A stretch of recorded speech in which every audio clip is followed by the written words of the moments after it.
MQM के दफ्तर में थप्पड़े, लाते, घूसे, गालियां।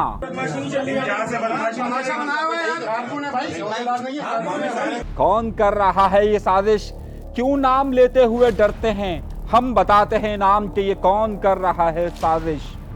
डरिएगा नहीं आप भी। और आफाक अहमद का एक बार फिर ऐलान, अहम प्रेस कॉन्फ्रेंस, 7 मिनट की प्रेस कॉन्फ्रेंस में क्या हुआ आपको बताता हूं। 48 घंटे हुकूमत को दे रहे हैं हम। इमरान खान का खत किसके लिए, क्यों, किस वजह से? अपने प्रोग्राम का बाकायदा आगाज करता हूं अपने परवरदिगार के शुक्र से।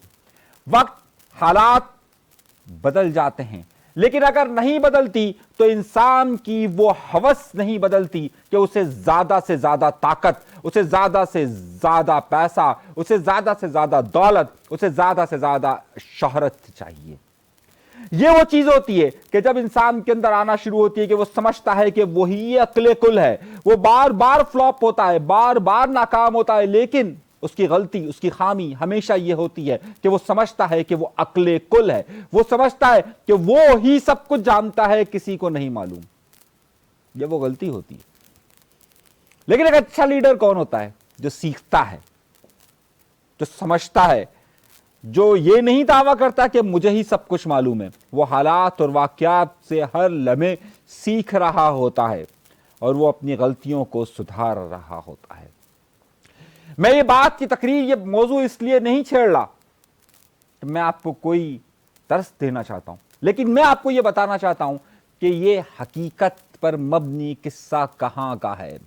आइए गुफ्तगू के सिलसिले का आगाज करते हैं, और इस बात से कि अगर आपने हमारा चैनल सब्सक्राइब नहीं किया तो सब्सक्राइब का बटन जरूर बिल जरूर दबा लीजिए। और अगर चाय पीना चाहते हैं तो साथ चाय पिएंगे, लेकिन प्रोग्राम पूरा जरूर देखिएगा और लाजमी तौर पे देखिएगा। पहला मौजू, और पहला ही इंतहाई खतरनाक मौजू, सबसे बड़ा और अहम मौजू। मैं वाहिद आदमी हूं पूरे पाकिस्तान के अंदर, मैं वाहिद आदमी हूं जो बार बार आपसे कह रहा था, और मैं अपनी खबर की सदाकत कह रहा था कि एमक्यूएम पाकिस्तान के अंदर शदीद इख्तलाफात हैं। इन सब चीजों के बावजूद पे मुझ पर कितनी पाबंदियां लगे, कितनी बार मुझे डराया जाए, धमकाया जाए, और मैंने आपको एक एक लम्हे की वो खबर दी जो सच साबित हुई। और आज क्या हुआ? सारे टीवी चैनल्स ने यह खबर चलाई, पाकिस्तान के तमाम सोशल मीडिया नेटवर्क्स पर, चाहे व्हाट्सएप ग्रुप्स हो, चाहे व्हाट्सएप मैसेजेस हो, चाहे फेसबुक के पेजेस हो, चाहे फेसबुक के ग्रुप्स हो, चाहे फेसबुक का प्रोफाइल हो, चाहे ट्विटर हो, चाहे टीवी चैनल्स हो, चाहे अखबारात हो। अरे अखबारात से मुझे एक बात याद आई, प्रोग्राम के आखिर में जरूर सुनिएगा, जरा बताता हूं आपको। आप कुछ भी देख लीजिए, उन सब में यह बात आई कि किस तरह आज एमक्यूएम के मरकज पर हाथापाई हुई। हाथापाई हुई, मैं नहीं कह रहा मारा गया, हाथापाई हुई, हाथ से धक्के तबाई, इसी को कहते हैं ना हाथापाई। हाथा और पाई, मामला इस पाई का ही तो है। पाई समझते हैं आप? पाई किसे कहते हैं? एक पाई वो होती थी, 1 पाई, 2 पाई, 5 पाई, पैसे को कहते थे पैसा, पाई। एक पाई वो होती है जो ग्राफ के तौर पर बनती है, डी के तौर पर बनती है। खैर, मुख्तसर सी कहानी पर ज़्यादा बात नहीं कर रहा। आज टीवी चैनल्स ने यह खबर चलाई कि जनाब ऐसा हुआ है कि एमक्यूएम के कुछ लोग सामने आए हैं और उनका मकसद यह है कि ये जो ओहदों की तकसीम हुई है ये ठीक नहीं हुई है। झूठ बकवास करते हैं ये लोग, असल खबर से नज़र चुराते हैं। असल खबर क्या है मैं आपको देता हूं, और मैं आपको पहले दिन से बता रहा हूं। मैंने आपको यह बताया था कि खालिद मकबूल सिद्दीकी साहब एमक्यूएम के पास ताकत और ओहदा मौजूद है, और उनके ऊपर मुक्तदरा से लेकर तमाम लोगों का एतमाद था, इसीलिए वो बने थे। सब इसीलिए बने थे ना, वरना इसकी तो कोई और वजह नहीं थी ना। दूसरा अहम नुकता ये था, इसीलिए कामरान टेसूरी साहब बार बार कहते थे हमारे चेयरमैन तो खालिद मकबूल सिद्दीकी साहब हैं।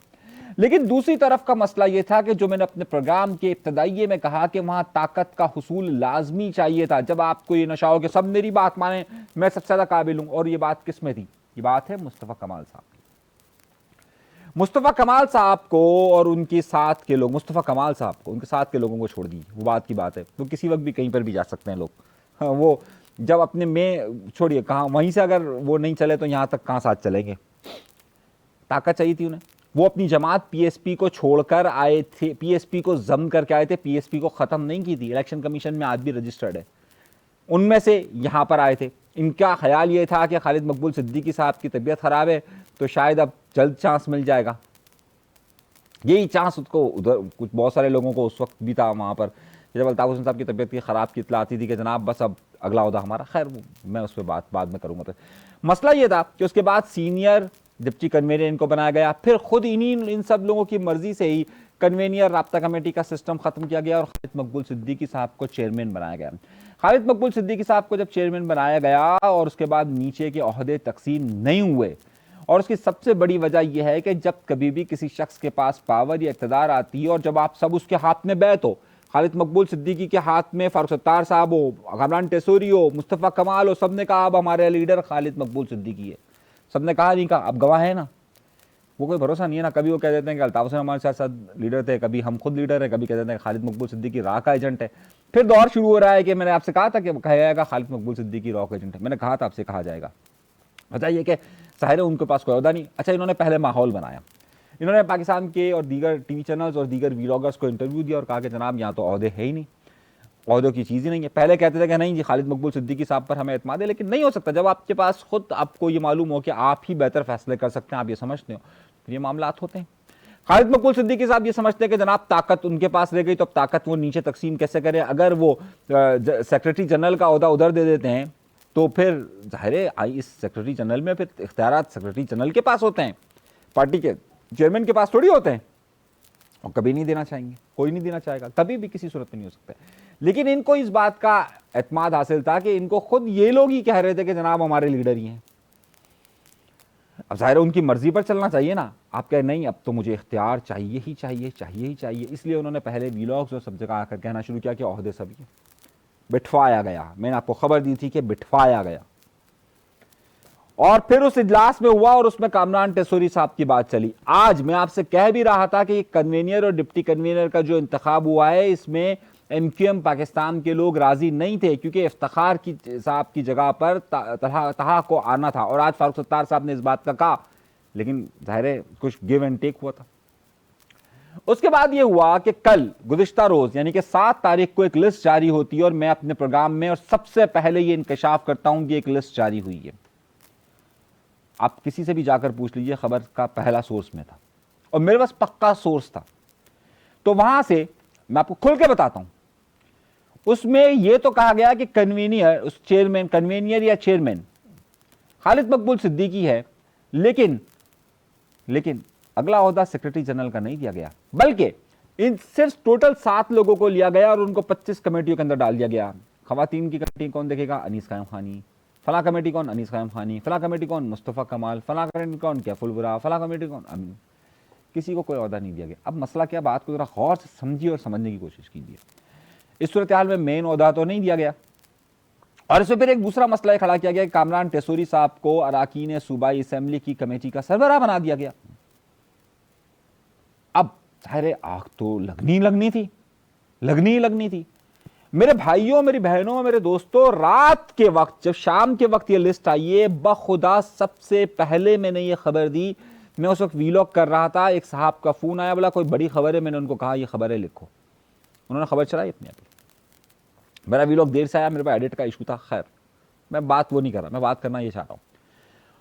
उसके 1 घंटे के अंदर अंदर रिएक्शन आना शुरू हुआ और रिएक्शन बहुत शदीद था। उसमें सबसे पहले ये खबर, पीएसपी के, मेरे पास शवाहिद मौजूद है मेरे भाई, मुझे चैलेंज नहीं करना, मैं फिर कह रहा हूं। पीएसपी के जो लोग एमक्यूएम में आए थे और जो इस वक्त मुस्तफ़ा कमाल साहब के कई अहम मामलात को देखते भी हैं, उनकी तरफ से न सिर्फ व्हाट्सएप ग्रुप्स में बल्कि सहाफ़ियों से ये कहा गया कि ये फेक है। ये बात रात की है, 9-10 बजे की। मैं शो कर चुका था, मैंने फ़ोन उठाया। एक होटल पे बैठ के मैं और हमारे कुछ दोस्त चाय पी रहे थे, बिल्कुल ऐसे ही। सही है, मैं सोचता रहा और उसके बाद मैंने चाय का घूंट लेने के बाद मैंने एमक्यूएम के एक बड़े रहनुमा को कॉल की। मैंने कहा ये लिस्ट मैं खबर दे चुका हूँ, सही है और मेरे पास सही है, लेकिन आपकी ही जमात में कुछ लोग जो आए हैं वो कह रहे हैं ये खबर गलत है। उन्होंने मुझे कहा खबर 100% सही है। रात 11 बजे की बात बता, 10:30 11 बजे की बात। मैं शो कर चुका था, मैं कहीं बाहर निकला हुआ था, जैसे मैंने कहा कि चाय पीने निकला हुआ था। खबर 100% सही थी और ये बात सही थी। उसके बाद कामरान खान टेसोरी गवर्नर सिंध के खिलाफ एक मुहिम का आगाज हो गया कि इन्होंने ये करप्शन की, इन्होंने ये किया, वो किया, ये किया, यूं किया, ये किया, यूं किया। मैंने कहा पार्टी, लग रहा है कि आग बढ़ने वाली है। रात 12 बजे तक कामरान खान टेसोरी के खिलाफ बाकायदा मुहिम तेज हो चुकी थी और उसमें न जाने कौन कौन से उनके इल्ज़ामात के उनकी एक फहरिस्त आना शुरू हो गई। मैंने कहा इसका मतलब यह है कि इस पर जो सबसे बड़ा एतराज़ किया जा रहा है वो कामरान खान टेसोरी साहब का। मैंने आपको पहले बात बताई थी कि कामरान खान टेसोरी के यहाँ पर बहुत अरसे से मुस्तफ़ा कमाल साहब नहीं गए, जबकि आपको याद होगा कि पिछले दिनों में ऐसी दोस्ती हो चुकी थी कि मुस्तफ़ा कमाल को पीएसपी में शामिल, पीएसपी से दूसरी कश्ती में पाऊँ, यानी अभी पीएसपी ख़त्म नहीं हुई ना, मतलब इलेक्शन कमीशन में तो ख़त्म नहीं हुई, वहाँ पर कामरान टेसोरी साहब ही लेकर आए थे। अब उनको किसी ने कहा था लेकर आओ या खुद लेकर आए वो एक अलग बहस है, लेकिन ऑन रिकॉर्ड ये है कि वो लेकर आए थे। और उसके बाद फिर दोनों के दरमियान इख्तलाफात शदीद हुए थे। उसके बाद फिर इलेक्शन के वक्तों में, इलेक्शन के दिनों में इतनी दोस्ती हो गई थी कि दोनों साथ साथ, और बाकायदा वो कहते थे, मुस्तफ़ा कमाल साहब की तकारीर मौजूद है कि कामरान टेसोरी साहब ज़बरदस्त गवर्नर है। वो कहते थे कि नंबर 1 में आ रहे, कहा था। लेकिन पिछले कई महीनों से मुस्तफ़ा कमाल साहब कामरान टेसोरी के गवर्नर हाउस में नहीं गए मिलने के लिए। कई इवेंट्स हुए, सब लोग गए, मैं भी गया था एक इवेंट में गया था मैं कवरेज के लिए। और मैंने आपको एक खबर दी थी, अगर आप मुसलसल मुझे सुन रहे हैं तो आपको पता होगा कि खबर दी थी। वाज़ेह तौर पर यह था कि उस वक्त पीएसपी के लोगों की तरफ से आज रात को उस वक्त कामरान खान टेसोरी साहब के खिलाफ एक बाकायदा मुहिम शुरू हुई। दूसरी तरफ से मुस्तफ़ा कमाल साहब और अनीस कायम खानी के खिलाफ एक मुहिम शुरू हुई। मैं आपको दोनों पहलू बहुत क्लियर आपको सारी सूरत हाल समझ में आ जाएगी। उसके बाद सुबह सवेरे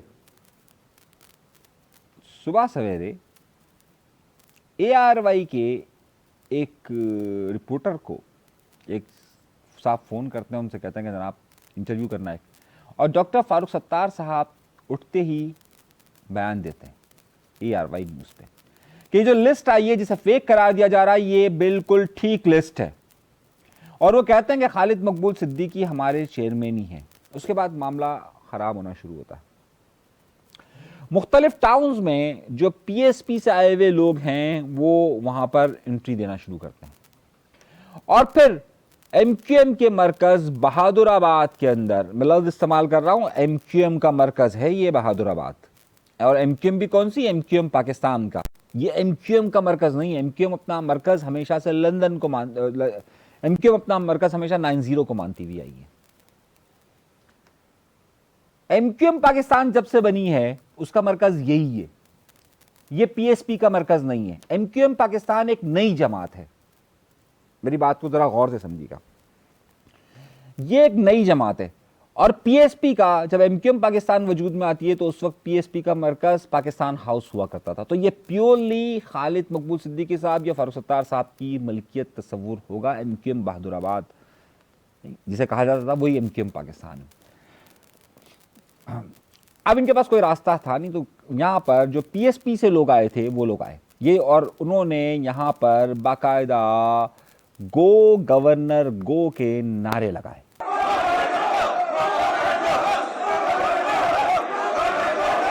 अब ये बात बिल्कुल क्लियर कट मैं आपको बता रहा हूं, ये जो टेंशन रात से शुरू हुई थी, रात से शुरू नहीं हुई बल्कि कई महीनों से चलती हुई आ रही थी।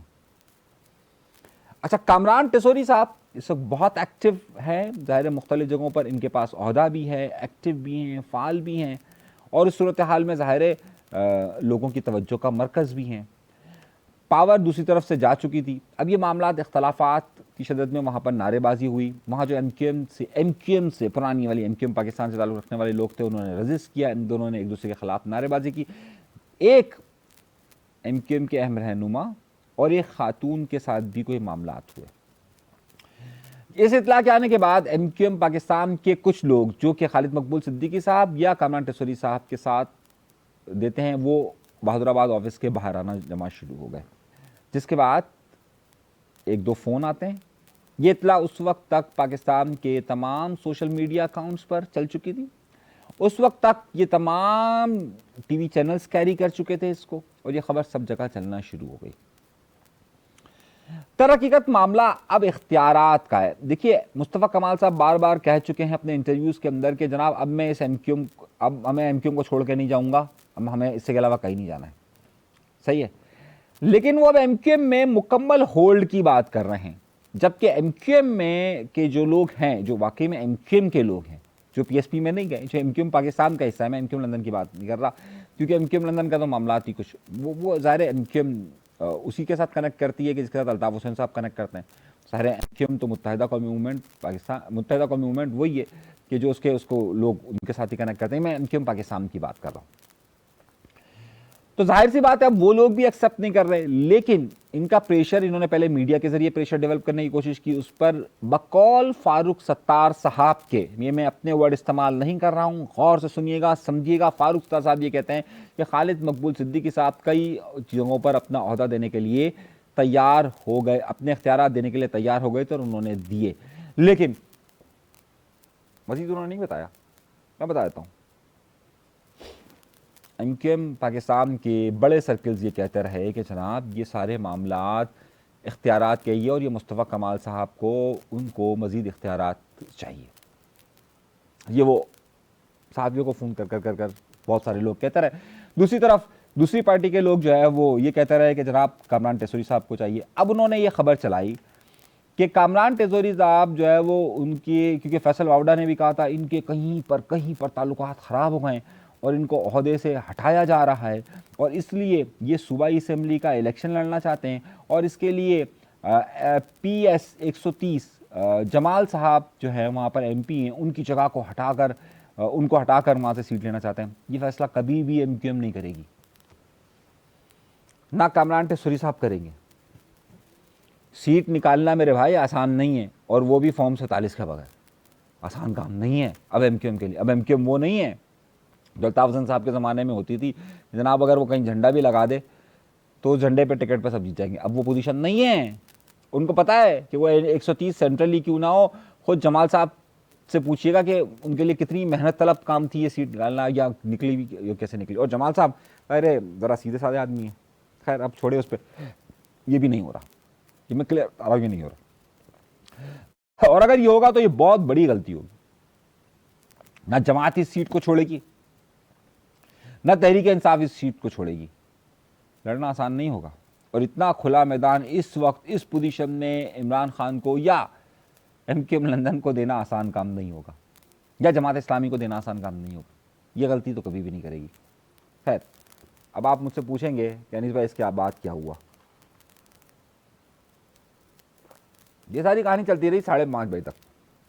उस दौरान भी शहर में बहुत कुछ हुआ, वो भी आगे तक बता रहा हूँ। ये कहानी चलती रही 5:30-6 बजे तक। फिर एक फ़ोन आता है और सबको कहा जाता है छोड़ दें, सब चले जाते हैं। कहाँ जाते हैं? उसके बाद एमक्यूएम के 5 बड़ों के फ़ोन यकदम बंद हो जाते हैं।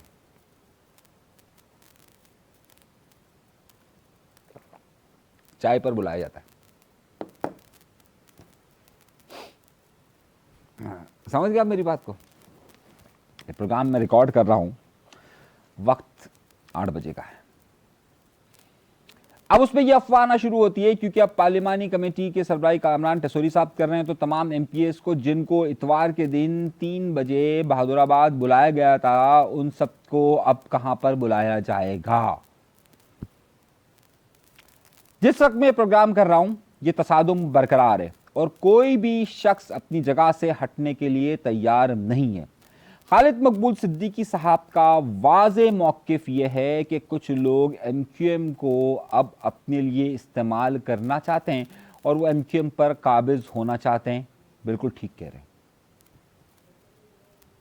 बिल्कुल ठीक कह रहे हैं। मुझे कामरान टेसोरी साहब ये कहते हैं कि कुछ लोग कब्जा करना चाहते हैं।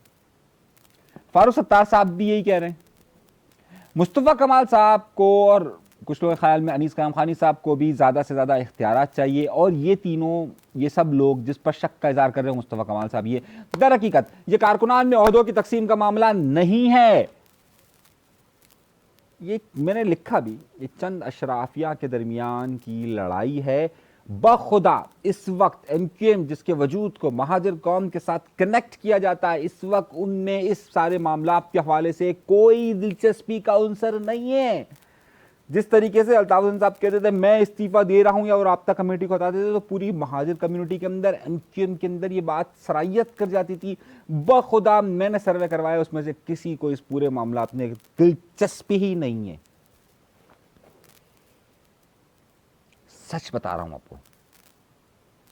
अभी पिछले दिनों डॉक्टर सगीर साहब की वालदा का इंतकाल हुआ, तो उस हवाले से मैंने आपको खबर दी थी कि जनाब वहां एक साहब ने तो कहा जिसका पलड़ा भारी होगा, MP है वो, रुकने असेंबली, उन्होंने कहा जिसका पलड़ा भारी होगा उस तरफ चला जाऊंगा। ये खबर उस वक्त से मेरे पास थी, मैं दे रहा था मुसलसल। सो कम्युनिटी और पार्टी का जेन्युइन वर्कर इन सब में से किसी में दिलचस्पी नहीं ले रहा है। मुस्तफा कमाल साहब का यह दावा था कि PSP बहुत वोट लेगी, नहीं ले सकी। मुस्तफा कमाल साहब का यह दावा था कि MQM के साथ मर्ज करने के बाद MQM ताकत बनेगी, नहीं बन सकी, ना वोट ले सकी। हकीकत है, बल्कि जितने थे उससे भी कम हो गए, जितने थे उससे भी कम हो गए। सही है। खालिद मकबूल सिद्दीकी साहब ये कहते हैं कि हम बहुत ज़्यादा मुनज़्ज़म हुए, नहीं हुए हैं। मेरे भाइयों, मेरे दोस्तों, अगर MQM के कारकुनान के दरमियान अगर आपस में किसी ज़माने में अगर सिर्फ झगड़ा हो जाता, तो उस वक्त सिर्फ एक यूनिट के अंदर 100-200 लोग आ जाते थे। ये दो बड़े अहम ग्रुपों का तसादुम की बात आ रही है, और बाबा खुदा आप देख लीजिए कि 50-50 लोग भी नहीं थे। नहीं है लोगों का इंटरेस्ट, ना पार्टी इंटरेस्टेड है, ना कम्युनिटी इंटरेस्टेड है। अब कम्युनिटी का इंटरेस्ट मैं आपको बताता हूं। गुज़िश्ता शाम को 7 तारीख को महाजिर कौमी मूवमेंट आफाक अहमद साहब के ऐलान के बाद, या ऐलान नहीं किया था उन्होंने, उस वक्त 12 सड़कों पर महाजिर कौमी मूवमेंट के कारकुनान ने डंपर्स को रोका। पिछले 1 महीने के अंदर 88 लोग शहीद हो चुके हैं। मैंने शहीद कहूँगा, इनका कत्ल हुआ, इन्हें कत्ल किया गया है। इन्हें शहर में रहने के, इस शहर का शहरी होने का कि जुर्म में कत्ल किया गया, और वो डंपरों ने कत्ल किया। उस पर उन्होंने डंपर्स की हवा निकाल दी 12 सड़कों पर। सुजानी, नई कराची, वो जगह है जहां पर महाजिर कम्युनिटी आफाक अहमद साहब का होल्ड नहीं है, वहां पर ये वाकयात हुए। शाहरा कायदीन पर हुए। मैं खबर को किसी और तरफ लेके जा रहा हूं, जरा सोचिएगा, समझिएगा। उससे कुछ देर के बाद एक सर्वे हुआ, सर्वे भी मैं आपके सामने रख रहा हूं। 5000 से ज्यादा लोगों ने कहा कि ये बिल्कुल सही काम हुआ है सर्वे में, और सिर्फ 1% लोग, यानी कि 100 लोगों ने, 150 लोगों ने कहा कि नहीं ये सही नहीं हुआ। 5000 लोग शहर में इस तरफ। उसके बाद रात गए, फिर 3 लड़कों को डंपर ने कुचल दिया। अब जो सेंटिमेंट है इस वक्त शहर का, सेंटिमेंट ये है कि यार ये डंपर को तो रोको। गवर्नर साहब भी ऐलान करते हैं, सब लोग ऐलान करते हैं, डंपर को रोको नहीं कर रहा। इस वक्त महाजिर कम्युनिटी के जो शहरी इलाकों के अंदर रहती है, उनका सबसे बड़ा मसला ये है जान का तहफ्फुज़। तो वो इन सब मामलात में कैसे दिलचस्पी लेंगे। हुआ ये कि फिर उसके बाद आफाक अहमद साहब को अंदाजा हो गया सिचुएशन, और उन्होंने आज इमरजेंसी, आज उनका एक प्रेस क्लब पे मुजाहरा था, वहां पर उनको रोक लिया गया। उनके कारकुनों को रोक लिया गया, पुलिस ने उनको मुजाहरा नहीं करने दिया गया। कुछ गिरफ्तारियां भी अमल में आ रही थी, लेकिन वो बाद में मामला रुक गया। और ये फुटेजेस मैं आपको दिखा रहा हूं, देख लीजिए, तस्वीरें मैं आपको दिखा रहा हूं, देख लीजिए उस मुजाहरे की। और उसके बाद हुआ ये कि यकदम 5 बजे, 4:30 बजे तमाम मीडिया हाउसेस को फोन आया कि हंगामी प्रेस कॉन्फ्रेंस की जा रही है।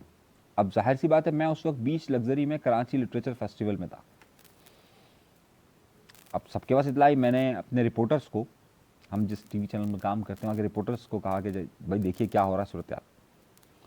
वहाँ से मेरे पास ये इतला आई कि कोई 7.5 मिनट की आफाक अहमद साहब ने प्रेस कॉन्फ्रेंस की। मैंने कहा 7.5 मिनट की बस? कह रहे हाँ। मैंने कहा 7.5 मिनट की प्रेस कॉन्फ्रेंस क्या होता है? उन्होंने बताया, मेरे दोस्त जो सहाफ़ी गए थे उन्होंने कहा कि, और जो हमारे रिपोर्टर्स गए थे उन्होंने कहा कि भाई 7 मिनट आए वो, उन्होंने कहा कि भाई डंपर्स को हम किसी तौर पर भी कबूल नहीं करेंगे। ज़रा सुनिए। और 48 घंटे का उन्होंने टाइम देकर कह दिया कि आप कराची में दिन के वक्त किसी डंपर को नहीं चलने दिएगा। ये आफाक अहमद साहब का स्टाइल रिपीट हुआ है, यानी कि सालों बाद जब वो गिरफ्तार हुए थे, 8.5 साल वो जेल में रहे, उसके बाद फर्स्ट टाइम आफाक अहमद साहब को शदीद गुस्से की हालत में देखा गया है। और उन्होंने बाकायदा ये कहा है कि हम अपने कारकुनान को हुक्म देते हैं कि ये दिन के वक्त डंपर्स जहां जहां भी उनकी नज़र में आए रोक लें और मुआवजा भी दिया जाए। ये बड़ा आपने सुना होगा, जिस तरह मैंने अभी आपको फुटेज वीडियो आपको क्लिप सुना देता हूं मैं, सुनिए। 48 घंटे हुकूमत को दे रहे हैं हम कि हुकूमत से दरख्वास्त है, अपील है कि इस 48 घंटे में जो 88 अफराद अब तक जाबाक हुए हैं उन्हें, उनके लवाहिकीन को, उनके वर्सा को उनकी माली मदद की जाए। कम से कम 25-25 लाख रुपया इस 48 घंटे में ऐलान होना चाहिए। 48 घंटे में इस करप्ट पुलिस इंतज़ामिया से सिंध गवर्नमेंट हमारी जान छुड़वाए और इस शहर के अंदर जो हैवी ट्रैफिक दिन में चलता है, जो टाइम मुकर्रर है 12 बजे से पहले, वो 48 घंटे के अंदर अंदर कंट्रोल कर ले। और 48 घंटे में अगर गवर्नमेंट कंट्रोल नहीं करेगी तो आज आफाक अहमद आपसे कह रहा है कि मैं अपने नौजवानों को कहता हूं कि ये साबित करो कि ये शहर लावारिस नहीं है और इस शहर के अंदर तुम उसके वारिस हो और इस शहर के लोगों की हिफाजत करना भी तुम्हारी जिम्मेदारी है। मंगल की सुबह से हैवी ट्रैफिक इस शहर में नहीं होना चाहिए। अगर हैवी ट्रैफिक चलेगा तो हैवी ट्रैफिक इस काबिल नहीं रहना चाहिए कि वो दोबारा चल सके। इस शहर में तुम्हारी जिम्मेदारी, महाजर नौजवानों की जिम्मेदारी है कि ये साबित करें कि ये शहर लावारिस नहीं है, इस शहर के लोग लावारिस नहीं है। और मैं बिल्कुल बगैर किसी नताइज की परवाह किए बगैर अपने लोगों की जिंदगियां बचाने के लिए सख्त से सख्त इकदाम करने के लिए तैयार हूं। और आप लोग अपने आप को प्रिपेयर करो। तमाम महाजर नौजवानों से मैं इस मीडिया के थ्रू अपील कर रहा हूं, अपना बड़ा भाई समझ के समझो कि आफाक ने हुक्म दिया है कि इस शहर के अंदर हैवी ट्रैफिक मंगल से नहीं चलना चाहिए। और उन्होंने कहा कि तमाम लोग इख्तलाफात भुलाकर, तमाम महाजर नौजवान का ताल्लुक किसी भी जमात से हो, वो इस पर फोकस करें। अच्छा, इस वक्त कम्युनिटी फोकस कहीं और है और आफाक अहमद साहब ने इस वक्त इसको हिट किया है। अब देखते हैं कि उसका रद्द अमल क्या आता है। आपको याद होगा कराची में भी जो MQM के वजूद को, MQM को पान चढ़ने का मामला था, वो भी बस के उस वक्त की बस से कुचलने का ही वाक़या था, बुशरा ज़ैदी का केस। और उसके बाद MQM कहाँ पहुँची। खैर, अब इस मामला में भी देखते हैं। एक और ख़बर, 2 बड़ी खबरें हो गई, मैंने आपको तफसील के साथ बता दी। वक्त कम है मेरे भाई और मुकाबला बहुत ज़्यादा सख्त है, इसलिए जल्दी जल्दी समेटने की कोशिश करता हूँ। तफसीलन मैंने आपको सारी गुफ्तगू बता दी है। इमरान खान ने ख़त लिखा है और उस ख़त में मैं कुछ बात करना चाहता हूँ और तफसील के साथ करना चाहता हूँ। वक्त कम पड़ गया है, इसलिए मैं गुफ्तगू को कल पर छोड़ता हूँ। तीसरा नुक्ता जो है वो एक और नुक्ता था कि आज पाकिस्तान के तमाम अखबारात ने, और ख़ास तौर पे मैं आपको दिखा रहा हूँ, आप डॉन अखबार देखिए, तमाम अखबारात ने आज हमने जो पीका कानून को मैंने चैलेंज किया हुआ है उस हवाले से ख़बर चलाई है। ये भी आपके सामने मैं रख रहा हूँ और अखबारात ने आज सब ने कवर किया है। ये आम आदमी का मसला है, मुझे आपके साथ की ज़रूरत हर लम्हे पड़ेगी, इसमें ज़रूर साथ दीजिएगा। और एक और हमने एक तहकीकाती रिपोर्ट तैयार की है और वो तहकीकाती रिपोर्ट मैंने जो तैयार की है वो कल आप देख सकेंगे कि उसमें मैं कई राजों से पर्दा उठाने वाला हूँ। और वो राज ये है कि आखिरकार इमरान फारूक साहब नाराज़ होकर क्यों गए थे। रऊफ सिद्दीकी ने जो कहा कि उनको इशरतुल इबाद ने फ़ोन किया था, क्या वाकई में फ़ोन किया था। और मुस्तफ़ा कमाल को उस वक्त MPA किसकी सिफारिश पर बनाया गया था। तहलका अंगेज़ तहकीक मैंने की है, ठोस दलाइल के साथ, ठोस शवाहिद हैं मेरे पास। कल आप देख सकेंगे रात 8 बजे, ज़रूर देखिएगा इसको। इजाज़त दीजिए, अल्लाह ने के बाद।